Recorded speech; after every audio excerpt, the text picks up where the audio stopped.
پیارے بچوں السلام علیکم.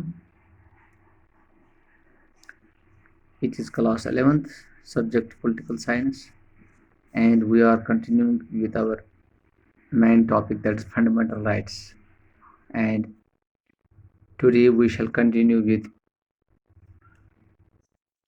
cultural and educational rights.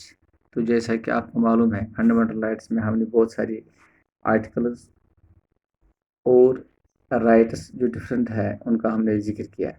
تو اس کو کنٹینیو کرتے ہوئے آج ہم کلچرل اینڈ ایجوکیشن رائٹس کے جو آرٹیکل 29 سے لے کے 30 تک آتا ہے وہ کیا ہے. تو آرٹیکل 9 ہمیں کہتا ہے conserve language script and culture. تو اس کا کیا مطلب ہے. آرٹیکل 29 مائنارٹیز کو یہ حق دیتا ہے کہ وہ ان کی جو لینگویج ہے، ڈسٹنٹ لینگویج یا اسکرپٹ ہے یا کلچر ہے، ان کو کسی قسم کا کوئی خطرہ نہیں ہونا چاہیے، یعنی اس کو بچاؤ. تو یعنی کہ it gives rights to minority. Article 29 gives rights to minorities to conserve their language, script and culture. So such minorities shall not be denied admission into education institutions maintained or aided by the state. تو اس article کی روح سے ان minorities کو، جو بھی minorities ہوں گی، ان کو ایڈمیشن کے لیے کسی قسم کی کوئی ڈینائی نہیں کر سکتے ہیں کوئی بھی ایجوکیشن انسٹیٹیوشنز جو کہ اسٹیٹ میں ہوگا یا جو کہ اسٹیٹ کا ہوگا یا اسٹیٹ کے ایڈ سے چلتا ہوگا. تو this is cultural conserve language script and cultural article 29. تو آرٹیکل 30 جو ہے that is establish educational institution. This is article 30.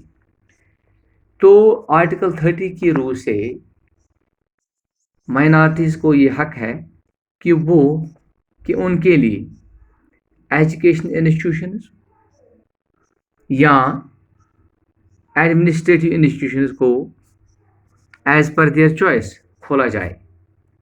So article 30 gives the right to minorities to establish and administer institutions of their choices. یعنی کہ minorities کو یہ حق ہے کہ وہ ایجوکیشن انسٹیٹیوشن ہو یا کوئی اور انسٹیٹیوشن ہو، ان کی دیکھ ریکھ کے لیے کوئی کسی قسم کا کوئی انسٹیٹیوشن ہو، وہ اپنی مرضی کے مطابق ان کو بنا سکتے ہیں. سو سملرلی اگر ان مائنارٹیز کو کسی قسم کا کوئی گرانٹ دیا جائے، فائنانشیل اسسٹنس کیا جائے ان کی انسٹیٹیوشنز کو، تو اسٹیٹ کو کسی قسم کا کوئی ڈسکرمنیشن نہیں کرنی چاہیے گراؤنڈ زیرو پہ. تو گراؤنڈ زیرو پہ مطلب گراؤنڈ لیول پہ کسی قسم کا ان کو کوئی ڈسکرمنیشن نہیں ہونی چاہیے. ہاں، اس میں ایک ایکسیپشن ہے.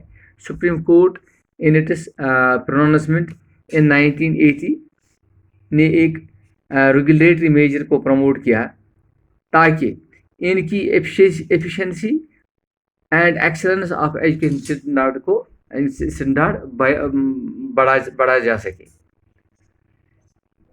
تو اسٹیٹ کو بھی یہ انشور کرنا ہے کہ سروسز آف ٹیچرس یا ادر امپلائیز کو یا کسی قسم کی کوئی اور آرگنائزیشن کو ان کی سیکورٹی کو پوری طرح سے دیکھ بھال کیا جائے.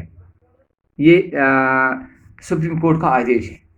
تو اس کے بعد یہاں پہ اور ایک چیز ہے دیٹ از مائنارٹی رائٹ اور کورٹ پروننسمنٹس. تو مائنارٹی کا ہم نے بہت ذکر کیا.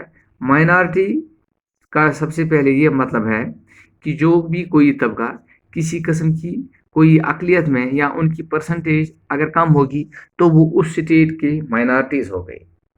یعنی کہ اگر ہم مثال کے طور پر میں آپ کو مثال دے دوں گا، اگر ہم کشمیر کی بات کریں گے تو یہاں پہ ہندوز مائنارٹی میں اور مسلم میجارٹی میں. تو لیکن اگر ہم پورے انڈیا کی بات کریں گے